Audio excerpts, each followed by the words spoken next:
नमस्कार D R news में आपका स्वागत। मोहन यादव सरकार कर्ज के जाल में फंसती जा रही है।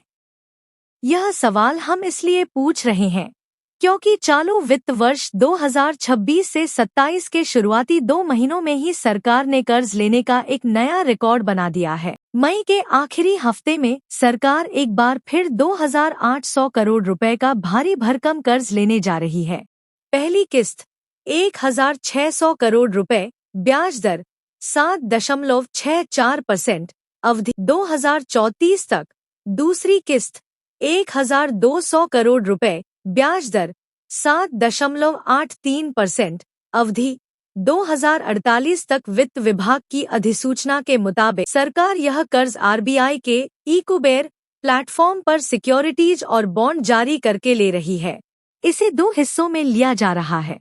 पहला 1,600 करोड़ का कर्ज है, जिस पर सरकार को 7.64% ब्याज देना होगा और इसे 2034 तक चुकाना है। वहीं दूसरा कर्ज 1,200 करोड़ का है, जिस पर 7.83% का भारी ब्याज है और इसे चुकाने की अवधि साल 2048 तक यानी पूरे 22 साल के लिए है।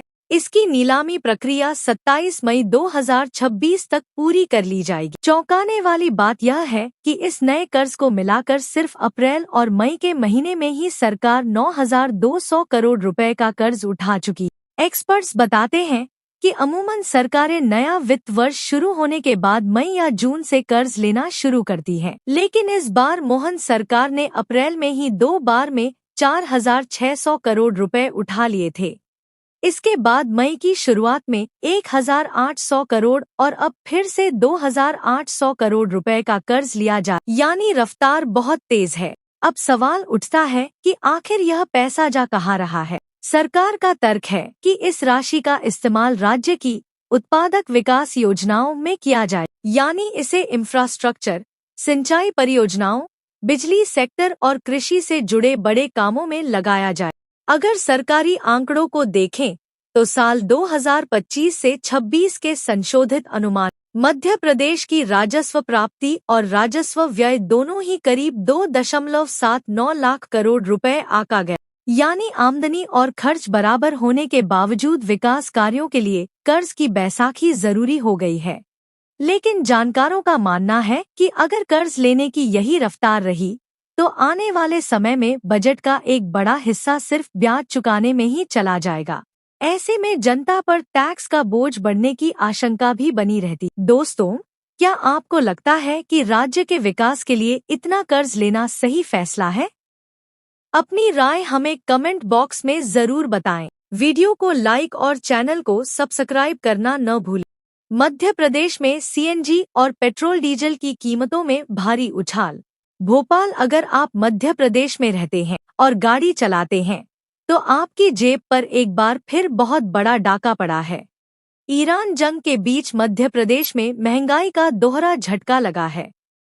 एक तरफ जहां पेट्रोल और डीजल के दाम आसमान छू रहे हैं, वहीं अब सीएनजी यानी कंप्रेस्ड नेचुरल गैस भी लगातार महंगी होती जा रही है। भोपाल में मात्र 10 दिनों के अंदर दूसरी बार सीएनजी के दाम बढ़ा दिए गए हैं।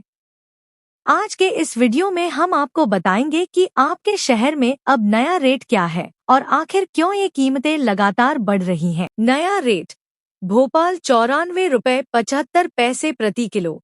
16 मई की बढ़ोतरी 3 प्रति किलो। 2 महीने में कुल बढ़ोतरी 6 रुपए प्रति जिलों। सबसे पहले बात करते हैं सीएनजी। भोपाल और आसपास के जिलों में सप्लाई करने वाली थिंक गैस एजेंसी ने सीएनजी के दाम 1 रुपए प्रति किलो और बढ़ा दिए। इस बढ़ोतरी के बाद भोपाल में सीएनजी की कीमत 94.75 रुपए प्रति किलो तक पहुंच गई। आपको जानकर हैरानी होगी कि पिछले 10 दिनों में यह दूसरी बढ़ोतरी है। इससे पहले 16 मई को ही सीएनजी के दाम करीब 3 रुपए बढ़ाए गए थे, यानी पिछले 2 महीनों में 3 बार में सीएनजी कुल 6 रुपए प्रति किलो तक महंगी हो चुकी। मध्य प्रदेश में मुख्य रूप से 3 कंपनियां थिंक गैस, गेल और अवंतिका गैस सप्लाई करती हैं और इस बार का झटका थिंक गैस के उपभोक्ताओं को लगा है। यह झटका ऐसे समय में लगा है जब लोग पेट्रोल डीजल से तंग आकर सीएनजी गाड़ियों की तरफ शिफ्ट हो रहे थे। पिछले 3 सालों में अकेले भोपाल में सीएनजी गाड़ियों की बिक्री 50% तक बढ़ी है। हर रोज शोरूम से 10 से 15 सीएनजी गाड़ियां बिक रही हैं, क्योंकि सीएनजी का एवरेज बेहतर होता है। लेकिन जिस रफ्तार से अब सीएनजी के दाम बढ़ रहे हैं, उसने आम आदमी की चिंता बढ़ा दी है कि क्या अब सीएनजी कार चलाना भी बजट से बाहर हो जाएगा। कहानी सिर्फ सीएनजी पर खत्म नहीं होती। इससे ठीक एक दिन पहले ऑयल कंपनियों ने पेट्रोल और डीजल 11 दिन के अंदर चौथी बार बढ़ोतरी कर दी। इस नए झटके के बाद मध्य प्रदेश के कई हिस्सों में डीजल 100 रुपए के पार चला गया है, जबकि पेट्रोल 116 रुपए प्रति लीटर के आंकड़े को छू रहा है। अगर भोपाल की बात करें तो यहाँ पेट्रोल 114.65 रुपए और डीजल 99.74 रुपए लीटर हो गया है। इंदौर में पेट्रोल 114.54 रुपए और डीजल 99.57 रुपए है और मध्य प्रदेश के बड़े शहरों में इस वक्त सबसे महंगा तेल उज्जैन में मिल रहा है, जहां डीजल 100.11 रुपए और पेट्रोल 115.03 रुपए प्रति लीटर तक पहुंच गया है। जानकारों का कहना है कि वैश्विक स्तर पर चल रहे तनाव और ईरान जंग के हालातों की वजह से क्रूड ऑयल और नेचुरल गैस की कीमतों में यह तेजी देखी जा रही है। लेकिन इस अंतर्राष्ट्रीय संकट का सीधा बोझ भारत के आम नागरिक और मिडिल क्लास की जेब पर पड़ रहा है। दोस्तों, लगातार बढ़ती इन कीमतों पर आपकी क्या राय है? क्या आपके शहर में भी सीएनजी या पेट्रोल डीजल के दाम आपके बजट को बिगाड़ रहे हैं?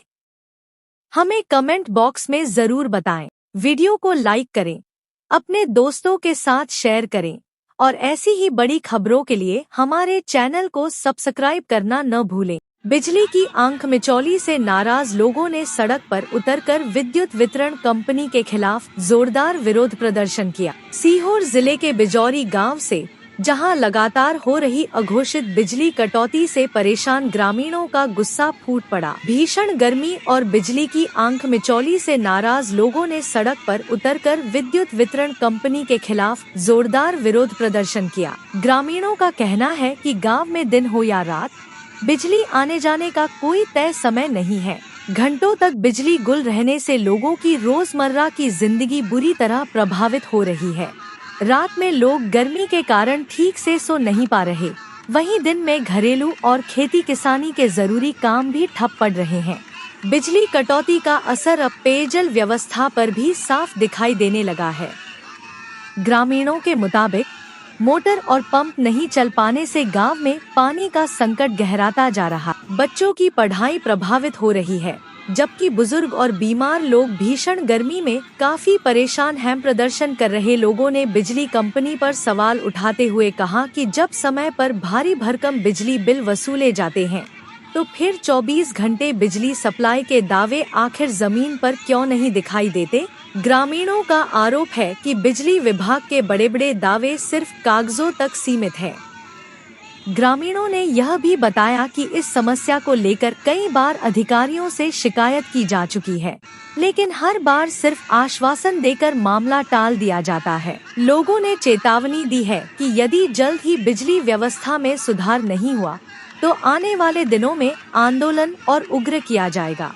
फिलहाल गांव में लोगों में भारी नाराजगी का माहौल बना हुआ है और सभी की नजर अब प्रशासन और बिजली विभाग की कार्रवाई पर टिकी हुई है।